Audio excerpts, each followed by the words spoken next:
So these four factors, these sort of objective, like this little list, these factors, drive these desires, they sounds like it's all just, oh, this is a common kind of template.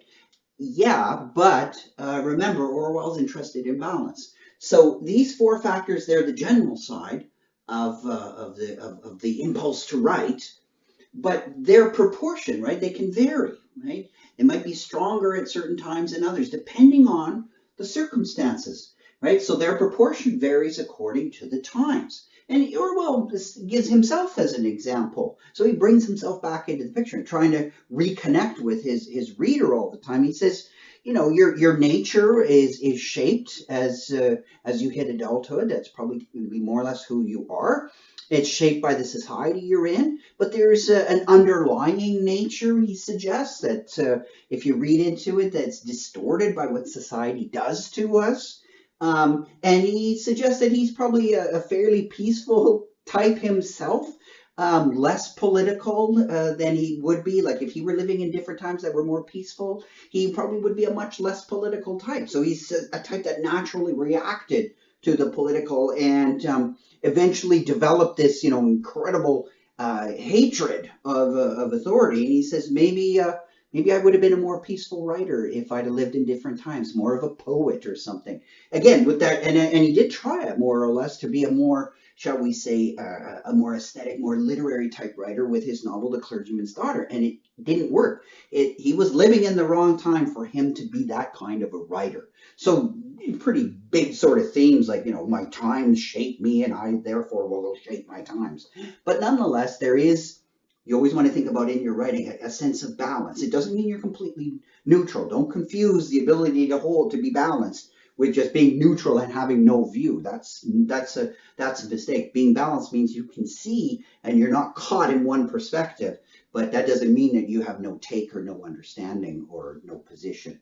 So he says that his life until the late 30s, did definitely give him the feeling, that the sense that something is wrong, but ultimately the direction of his life was this one of the opposition to authority and indeed the deep hatred of authority. Otherwise, if he lived in a different time, he might have been a more peaceful writer.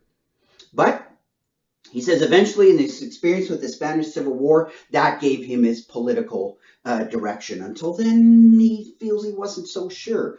And notice in Why I Write, he uses a poem to illustrate, that how he was feeling at the time in the 30s. Because remember, this work, Why I Write, came out in mid 40s, right?